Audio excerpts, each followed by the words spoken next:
দেখেছেন চোখের সামনে এক নিমিষে উধাও হয়ে যায় পুরো একটা দ্বীপ, আবার হঠাৎই ভেসে ওঠে? হ্যাঁ, সমুদ্রের বুক জুড়ে গাঢ় নীল জলরাশি আর সেই অনন্ত নীলের মাঝে আচমকা জেগে ওঠে এক কেল্লা, যার দিকে তাকিয়ে বোঝা যায় না এটা কি স্বপ্ন নাকি বাস্তব। এই দ্বীপটি প্রতিদিনই নিজেকে ডুবিয়ে আড়াল করে রাখে, আবার নিজেই পথ দেখায় আগন্তুকের জন্য।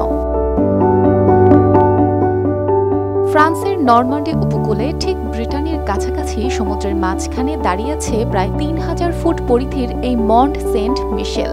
দিনের বেশিরভাগ সময় জোয়ারের জন্য দ্বীপটা পানিতে ঘেরা থাকে, আর ভাটায় ধীরে ধীরে জেগে ওঠে মাটির পথ, যা মূল ভূখণ্ডের সঙ্গে আবার মিলিয়ে দেয় দ্বীপকে। বসন্তের পূর্ণিমা কিংবা বর্ষার দিনে প্রতি ঘন্টায় ১৫ কিলোমিটার বেগে সরে যায় পানি। তখন দূর থেকে দেখলে মনে হয় পুরো দ্বীপটাই যেন এক ভাসমান কেল্লা, আর সূর্য ডুবে গেলে আলোয় ঝলমল করে ওঠে এই স্বপ্নপুরী। ভোরের কুয়াশা, রাতের চাঁদ, সব মিলে দ্বীপের সৌন্দর্য হয়ে ওঠে একেবারে জাদুকরী। সানবিট সব দিবে সামাল। সানবিট ম্যাজিক প্রেস ডিশওয়াশিং এর মাথা ঘোরানো সলিউশন। এই দ্বীপের সবচেয়ে আকর্ষণীয় জায়গা চূড়ার উপরে দাঁড়িয়ে থাকা বিশাল অ্যাবে। সেই গির্জার পাথরের গায়ে শত বছরের ইতিহাসের ছাপ, গথিক স্থাপত্য আর অদ্ভুত নিস্তব্ধতা।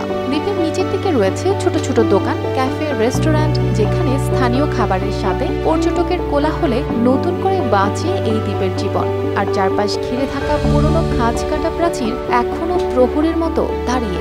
১৯৭৯ সালে ইউনেস্কো এই দ্বীপকে ঘোষণা দেয় বিশ্ব ঐতিহ্যবাহী স্থান হিসেবে। প্রতি বছর লাখ লাখ মানুষ ছুটে আসে এই জাদুকরী দ্বীপের টানে। কেউ ছবি তোলে, কেউ চুপচাপ বসে থাকে কুয়াশার ভেতর, কেউ আবার হারিয়ে যায় ইতিহাসের পাতায়, অথবা সমুদ্রের গর্জনের মাঝে খুঁজে নেয় নিজের গল্প। এখানে পৌঁছানো এখন বেশ সহজ। পাশের বড় শহর থেকে বাস, গাড়ি কিংবা মোটর সাইকেলে এসে সহজেই দ্বীপে পৌঁছানো যায়। শেষ গন্তব্যে এসে কেবল অপেক্ষা, কখন ভাটা আসবে, কখন সমুদ্র পথ খুলে দেবে গল্পের রাজ্যে ঢোকার সুযোগ। যারা একবার এসেছে তারা জানেন এটা কোনো সাধারণ ভ্রমণ নয়, জীবনের স্মৃতি ঝুলিয়ে জমা হয়ে থাকে এক অনন্ত বিস্ময়।